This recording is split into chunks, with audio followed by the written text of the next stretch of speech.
నీతికి వారసుడయ్యాడు.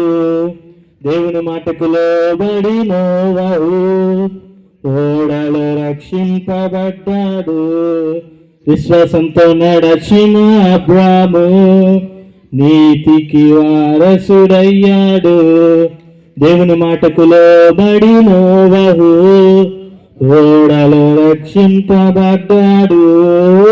సమూయేలు వలె చిన్ననాటి నుండి ప్రభు సేవ చేసేవాను. నా ధనము బలము ఘనము ఆయనకే అర్పింతును. సమూయేలు వలె చిన్ననాటి నుండి ప్రభు సేవ చేసేవాను. నా ధనము బలము ఘనము ఆయనకే అర్పింతును. బాగున్నా పిల్లలు? బాగున్నా?